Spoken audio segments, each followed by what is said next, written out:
Bonjour, Marie-Laure Tessède. Bonjour.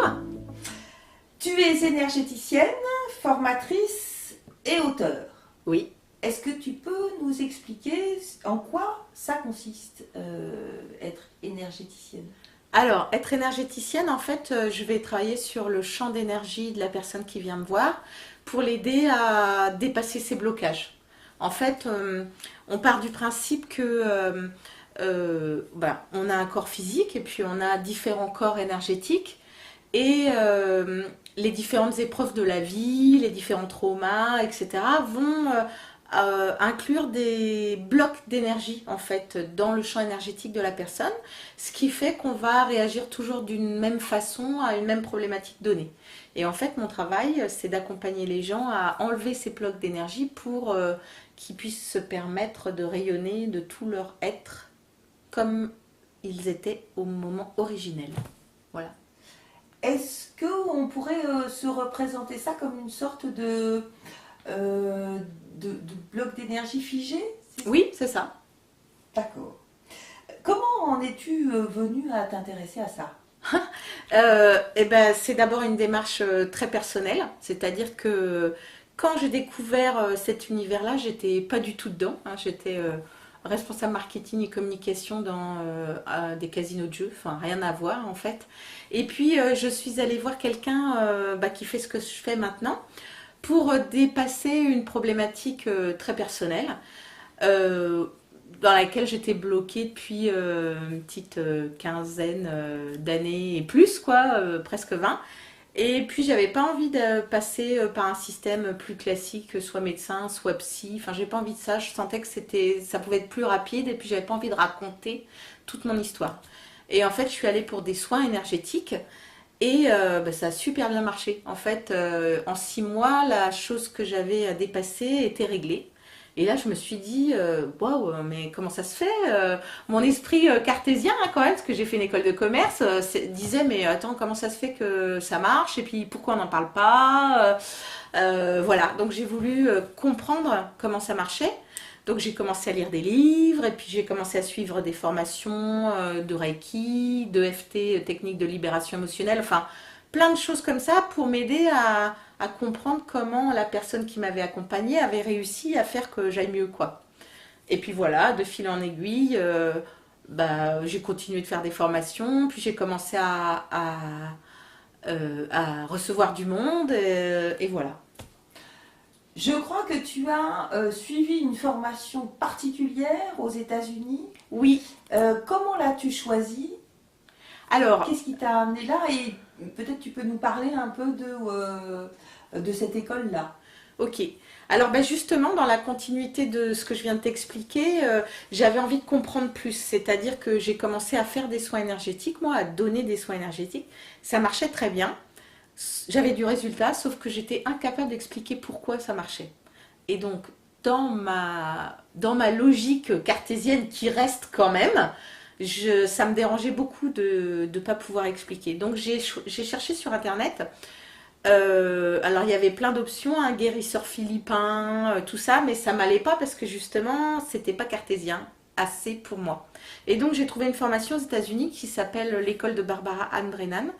Donc Barbara Ann Brennan, c'est une ancienne physicienne qui a travaillé à la NASA sur les champs électromagnétiques humains. Et en fait, elle a écrit 2 livres qui sont Le pouvoir bénéfique des mains et Guérir par la lumière, qui sont des best-sellers internationaux. Et en fait, c'est très bien expliqué. Enfin, voilà, c'est une ancienne physicienne, donc elle a une approche super cartésienne. Et ça m'a plu en fait. Donc j'ai choisi de faire son école en 4 ans. Donc c'est la seule école au monde reconnue par l'État, donc la Floride, pour apprendre les soins énergétiques. Et donc elle forme plusieurs centaines de guérisseurs par an dans son école aux États-Unis. Donc il y a des gens qui viennent du monde entier. Je crois qu'on est une petite quinzaine de diplômés en France et on n'est pas beaucoup à exercer en fait. Il y a beaucoup de gens qui y vont pour eux, mais qui n'exercent pas forcément derrière. Donc, mais moi, ça m'a passionnée, alors j'ai changé de métier. Tu es auteur aussi, c'est ce que Oui, tu c'est ça, ouais. nous dis là. Ouais. Tu as écrit un livre sur l'ancrage, mais tu en as écrit d'autres. Oui, j'en écris d'autres. Puis je suis encore en train d'en écrire d'autres. Qu'est-ce que tu nous prépares? Je suis en train de préparer un plus gros sur l'ancrage. Et puis d'autres encore où il est trop tôt pour en parler parce que ce sera vraiment différent. Mais en fait, l'ancrage, c'est une question vraiment capitale pour les soins et pour plein d'autres choses. En fait, on pourrait... l'ancrage, c'est quoi? C'est être relié à la terre, être vraiment ici, présent, ici, maintenant, le moment présent. Et c'est la capacité de se sentir en sécurité. Et en fait, il y a plein de gens qui ne se sentent pas en sécurité. Et que ce soit pour un particulier ou pour un thérapeute, tu vois, c'est capital de se sentir en sécurité. Si tu es thérapeute et que tu ne te sens pas en sécurité en accompagnant quelqu'un, ça ne peut pas marcher. Et puis dans l'ancrage, il y a aussi cette notion d'alignement. Qui je suis quand j'ai décidé de m'incarner. Tu vois, Brennan, elle appelle ça le hara. C'est qui je suis quand j'ai décidé de m'incarner, quelles sont les aspirations de mon être, qu'est-ce qui me fait vraiment vibrer, qu'est-ce qui m'éclate, et comment le matérialiser sur cette planète.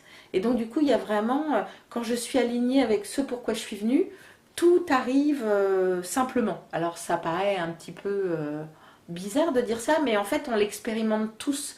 Tu sais, c'est cette façon que tu as envie de faire quelque chose et puis tu as l'impression que toutes les portes s'ouvrent toutes seules.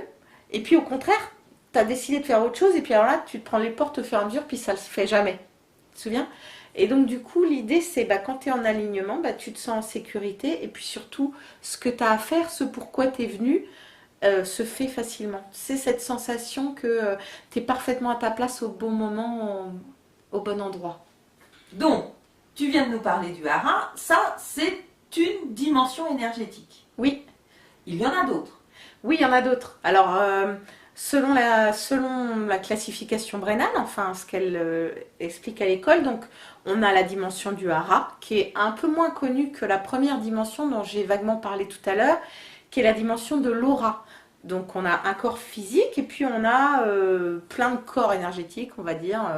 Plein. Le corps éthérique, le corps émotionnel, le corps mental, le corps astral, etc. L'ensemble de tous ces corps forment ce qu'on appelle l'aura. Et puis à l'intérieur de l'aura, on a des organes énergétiques, un peu comme on a un cœur-poumon, un foie, etc. Ces organes énergétiques s'appellent les chakras. Alors ça, c'est un peu plus connu. Et chaque chakra a une dimension psychologique, énergétique et physique. Donc par exemple, le deuxième chakra, je prends toujours celui-là. Le deuxième chakra, sa fonction physique et énergétique, ça va être de métaboliser l'énergie de l'univers dans laquelle nous baignons tous pour alimenter les organes génitaux, le bas du corps. Et puis le deuxième chakra, au niveau psychologique et énergétique, c'est tout ce qui a rapport à la sexualité, ça on s'en doutait, la fécondité, la créativité, mais c'est aussi l'image de soi, la confiance en soi, la capacité de créer dans la matière. Et donc du coup, quelqu'un qui vient me voir avec par exemple une problématique de confiance en lui, il y a des chances que je travaille sur le deuxième chakra. Donc ça, c'est la dimension de l'aura. La dimension du hara, je te l'ai expliqué tout à l'heure, tu vois, qui je suis quand j'ai décidé de m'incarner. Et puis il y a une autre dimension énergétique que moi j'adore, qui est ce qu'on pourrait appeler l'essence divine. Qui je suis de toutes les facettes de mon être. Alors moi j'aime bien, pour l'expliquer, parler de la boule à facettes des années 70, parce que ça me parle moi, je trouve ça rigolo. Et enfin, il y a une autre dimension énergétique, selon Brennan, qu'on pourrait appeler l'essence divine. J'aime beaucoup cette dimension et en fait je l'explique souvent avec la boule à facettes des années 70. Qui je suis, parce que j'aime bien. Qui je suis de toutes les facettes de mon être. Donc, je m'appelle Marie-Laure, je suis énergéticienne. Je m'appelle Marie-Laure, je suis auteure. Je m'appelle Marie-Laure, je suis maman. Je m'appelle Marie-Laure, je fais des bijoux en argent. Enfin bref, tout ça. Et l'ensemble de toutes ces facettes que j'ose laisser briller font l'être fantastique que je suis, n'est-ce pas? Et comment vous, chacun d'entre vous, vous pouvez laisser briller la boule à facettes qui est l'être fantastique que vous êtes. Wow! Et en fait, l'idée, c'est de se réapproprier l'ensemble de qui on est pour amener au monde ce qu'on est venu lui amener. Une façon de refuser le morcellement auquel on peut être effectivement contraint dans la vie de tous les jours en étant seulement sur le plan professionnel au travail, oui. Seulement sur le plan personnel à la maison, seulement sur le plan ceci. C'est ça. Etc. C'est ça. Donc en fait, mon accompagnement, c'est ça. Si tu veux, c'est retrouver l'ensemble de qui tu es. Et puis, être capable de le maintenir, enfin d'être dedans en toute sécurité, tu vois, être capable d'assumer l'ensemble de qui tu es. T'as envie d'être clown, ok, ben voyons voir comment tu peux oser développer ça, alors que quand tu étais petit, on t'a dit que non, il fallait être comptable, tu vois, par exemple. Enfin, j'aime bien cet exemple-là parce que ça parle à tout le monde, mais j'ai rien contre les comptables. Hein. C'est d'autant moins hors de propos d'évoquer par exemple un futur de comptable que tu as écrit un livre qui a trait justement à l'abondance dans sa vie. Ah oui. Hein, on ne refuse pas finalement aussi de recevoir, par exemple, tu n'as rien contre la valeur argent. Non, pas du tout. En fait, dans ce livre-là, c'était mon premier livre, ça.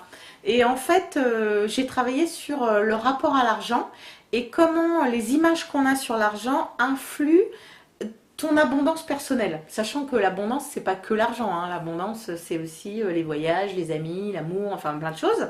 Mais en fait, comment tes croyances sur l'argent vont faire que dans ta vie, tu vas manifester plus ou moins simplement les choses que tu as envie de manifester. Donc par exemple, si tu penses que, parce qu'on te l'a appris tout le temps, qu'il faut travailler dur pour gagner peu, ben c'est ce que tu as.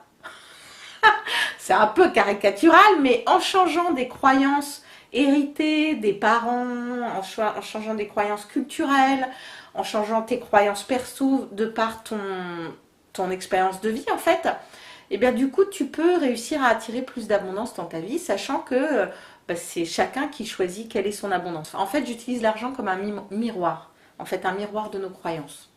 Voilà. Au niveau énergétique, ça marche super bien. Tu fais aussi des conférences.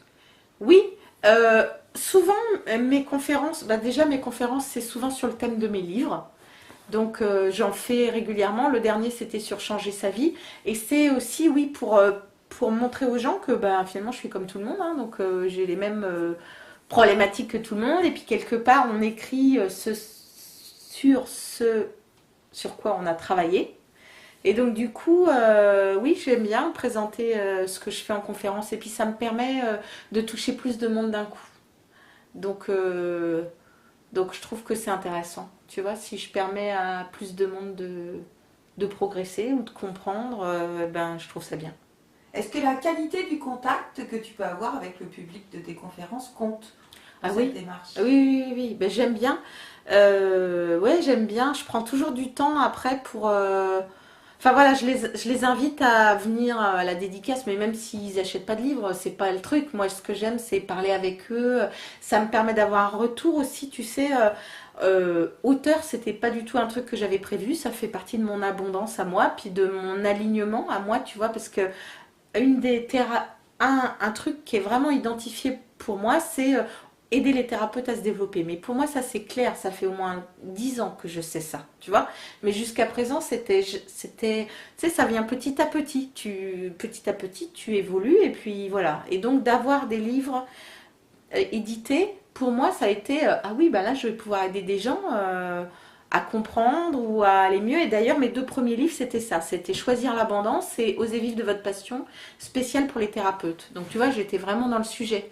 Et du coup, j'aime avoir le retour de ce que j'écris parce que autrement, tu sais pas ce que les gens pensent de ton livre, comment ça les a aidés. Et du coup, de les avoir en conférence.